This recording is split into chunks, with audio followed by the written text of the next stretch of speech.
Start with Jim Murphy. Jim Murphy, you've read the opinion polls. These opinion polls must be giving you sleepless nights. The slide for Labour in Scotland started in 2007. It accelerated in 2011 when there was a majority SNP government which managed even to bust a proportional system. Now, the obvious question is why that has happened. Let me put the point to you that many traditional Labour voters may well say, when I voted Labour, I knew what I was getting. I just don't recognise the current Labour Party as Labour.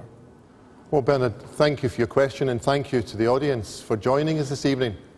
I think the key point this evening so far is the issue raised by Suzanne, which is that how do you ensure that working people do better after this election? And that's why the Labour Party has changed, and why we'll continue to change. Do you know, this evening you'll hear all sorts of statistics, but I've got one person in my mind when I think about this election. A young mum came to see me recently to ask for help and advice. She was proud she had 2 jobs and she had 2 daughters. But she sat in front of me and burst into tears because she couldn't afford new shoes for her oldest daughter. Now, it's hard to sit and watch another adult cry in front of you. And it was heartbreaking for myself because I didn't have all the answers. Because as an opposition politician, I don't have all of the answers. She needs higher wages, she needs more regular hours, she needs to be able to provide for her daughters. And in this election, I'm not pretending it's easy for Labour. I'm not pretending we have all of the answers. But things like a living wage, increasing her wages to over £8 an hour, the minimum wage, and getting her off the exploitative 0 hours contracts. And the way of doing that is replacing our government and supporting them with a government that will introduce some of those changes. Well, let's run and keep with the observations of that constituent, because Nicola Sturgeon, during the course of this election, you've been giving a narrative about what the SNP would do in the context of a hung parliament where there is a big block of SNP MPs at Westminster. But in terms of some of those issues, you too have made the point that if there's a big block of SNP MPs at Westminster, you will be driving forward an agenda on the living wage, on the minimum wage, on 0 hours contracts. Why should people in Scotland vote SNP to allow a block of SNP MPs to prop up a minority Labour government, whereas if they vote Labour, they might get a majority Labour government? Because if there's a strong block of SNP MPs, we can make sure that Labour keeps their promises. In short, we can keep Labour honest. You know, many of us can remember when Tony Blair, who's been intervening in the election campaign today, was elected as Prime Minister with a majority. He was elected on a wave of hope and optimism, but his majority Labour government introduced university tuition fees. It began the process of privatising the NHS, and of course it led the country into an illegal war in Iraq, the consequences of which are still being felt today. So I don't want to see the Tories in government. The SNP will never prop up the Tories in government, but nor do I want to see a Labour government simply implementing Tory policies. So if you want the kind of progressive change that I think Scotland needs and wants, then send a strong team of SNP MPs to the House of Commons to make sure we get it and make sure Scotland's voice is heard. OK, Ruth Davidson, now you've made the point that you're a young leader, a fresh face for the Scottish Conservatives.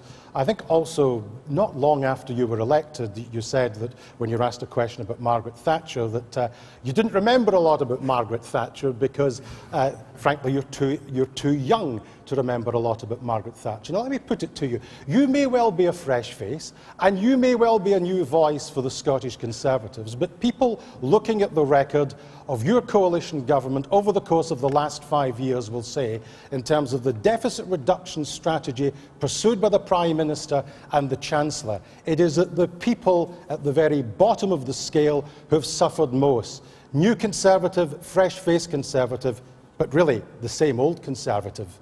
Well, firstly, Bernard, thank you very much for calling me a fresh face. I think that's the first compliment you've ever given me. In terms of what the Conservatives have tried to do, our country suffered a massive recession. And when the economy is broken, the people who are earning least are sometimes hit the hardest. But what we've tried to do is make sure that we rebuild that economy with them in mind. That's why we're trying to get people back into jobs, especially people furthest from the labour market. That's why we've increased the minimum wage higher than inflation. That's why the Scottish Conservatives have a plan to help companies introduce the living wage. That's also why we've taken people at the lowest end of the wage spectrum out of taxation altogether, so they keep more of the money that they get. So we're working hard, and under this government, we have seen inequality fall, we've seen pensioner poverty fall, we've seen the number of children living in workless households fall. It's been a tough 5 years, but we've come a long way down that road. And the question that I want to say is, why is Nicola running around saying the Labour Party is rubbish, vote for me so I can put them in office? What I want to say is, Jim, is what sort of a country do you want to build?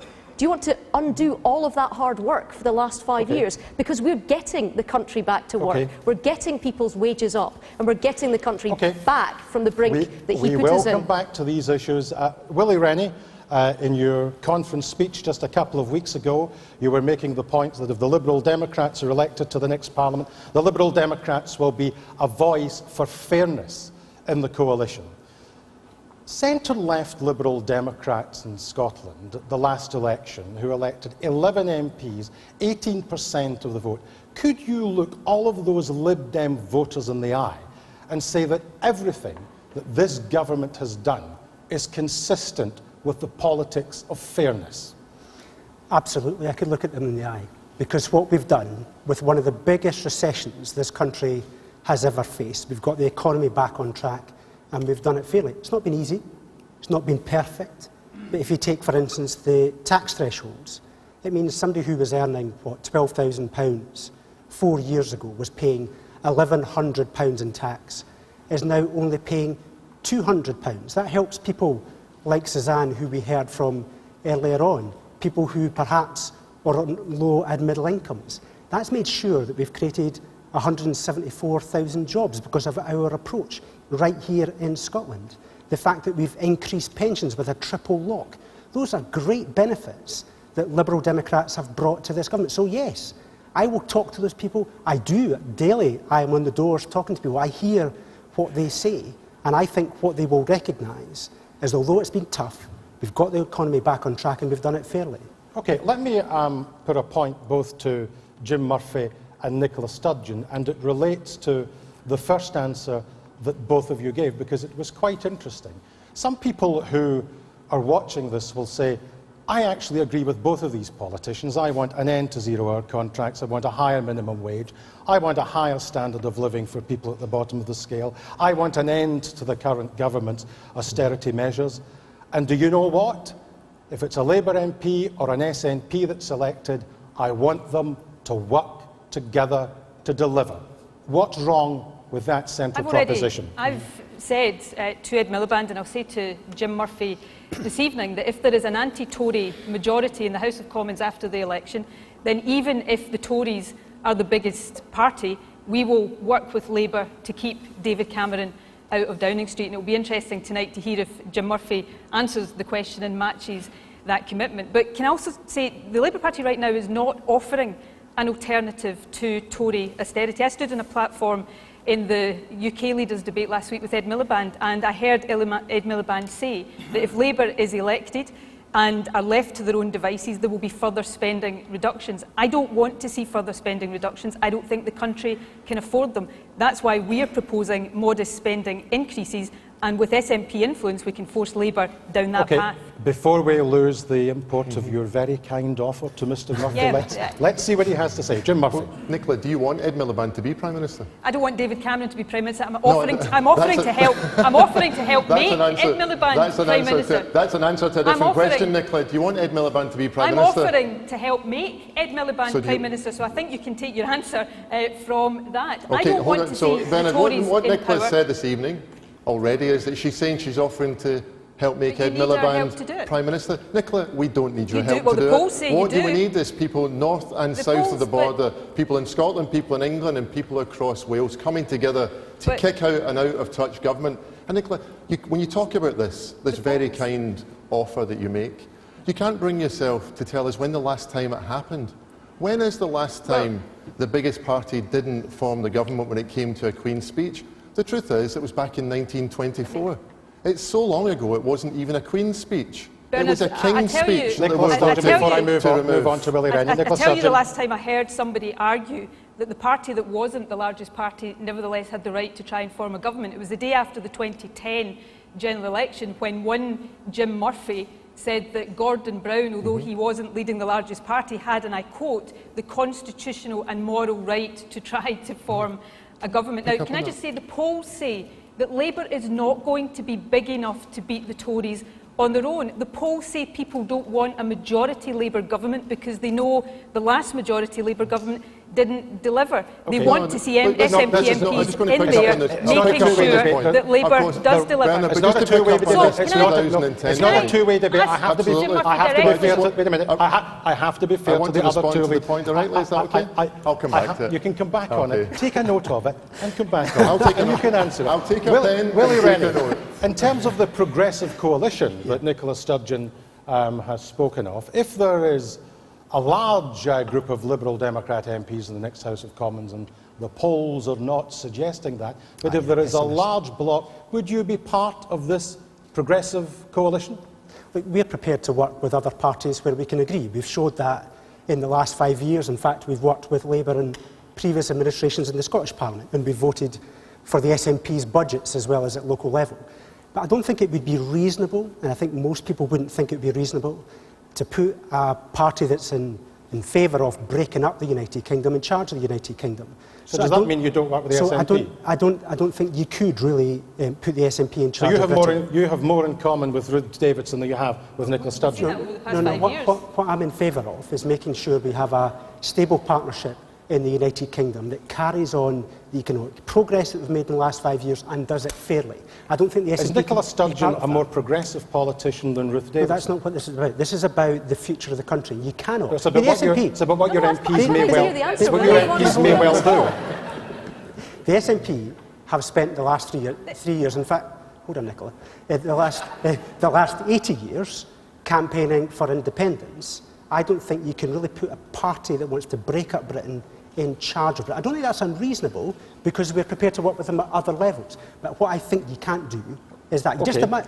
Okay, Ruth Davidson, who would the Conservatives work with in the event that you wanted to get that magic number to take you over the line and the Conservatives were the largest party in the next Parliament? Well, I'm already on record. I'm working towards a Conservative victory. I think Conservatives are the only people that can have a majority. We're already seeing the Labour Party's not going to be able to manage it. Nicola Sturgeon's just said, that she's going to have to help make up the numbers there. But if we can't get a majority, then I want us to be able to govern as a minority. We've seen that work in Scotland. It's a part of the UK that saw that between 2007 and 2011. And, I'm not just the leader of the Conservative Party in Scotland, I'm also a Conservative voter. I want to see Conservatives in government promoting Conservative policies. I don't want to give a third of our government positions away to someone else. OK, well, I'm now going to let Jim Murphy come back to the point that Nicola Sturgeon raised. Well, I'm very glad, Bernard, I took your advice and took a note. Look, the fact is, the whole question's premised upon the idea that the Tories are the biggest party and that Labour doesn't win. I don't go into any contest not expecting to win and not planning to win. Even when I go to watch my football team play, and when they're playing Barcelona, I don't expect them to lose. And I look at David Cameron, and I know he ain't no Lionel Messi, so he can be beaten. But on this point about the biggest party, look, Nicola, if you want Ed Miliband as Prime Minister, the fact is any seat that Labour loses in Scotland increases the chances of David Cameron being Prime Minister. And Nicola asked me what happened in 2010. I was in that cabinet room. I was in those meetings. Of course Gordon Brown tried to form a minority government, but there was an unstoppable force. It was the fact that David Cameron was leading the biggest party that meant he got to form the government. And as I said earlier, 1924 is the last time anything other than this happened. And you cannot risk the welfare and well-being of Scotland on something that happened 90 years ago, Bernard. Whatever Jim might want to think will be the case, the polls suggest Labour's not going to be big enough on its own to keep out the Tories. So, what I think people are hearing tonight is that in the scenario where Labour doesn't have a majority, but where there is an anti-Tory majority in the House of Commons, then it appears that Jim and his colleagues would rather see David Cameron go back into Downing Street than work with the SNP to stop that. And I think people across Scotland, when they desperately want to see an alternative to austerity, when they don't want to see money being wasted on Trident, when they want the Tories out, will find that utterly inexplicable. And they'll reach the conclusion that Labour really is out of touch with their grassroots support. I think this is a real test, Bernard, because what we are probably going to see is a hung parliament with no one party having a majority. So the country's got to decide who else do they want to have an influence in the next parliament, to have the pivotal role to keep the government in the centre ground, as I would argue.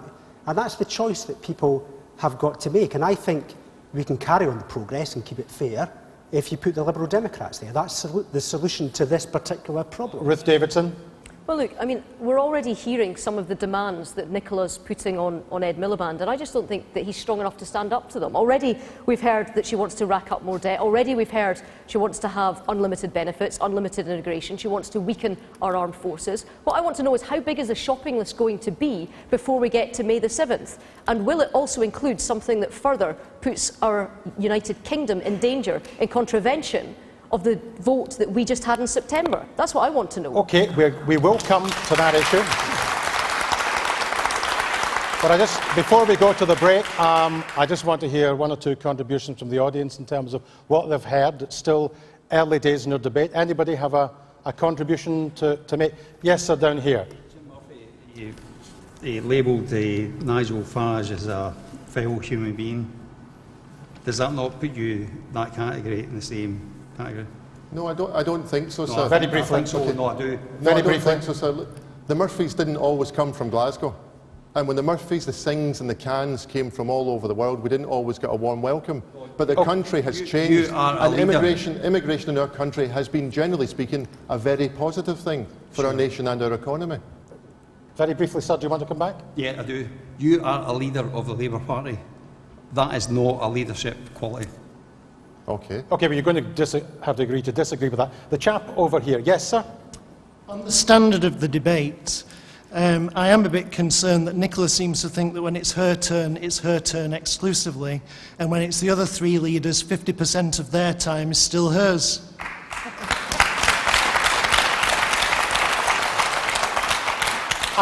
I think, in fairness, they've all had a pretty good run and pretty even. Yes, sir, the lady down here. Yeah, I would like to ask everybody here about, when whatever happens in May, whatever the outcome is there a commitment from all the parties standing here that they will actually turn up to vote?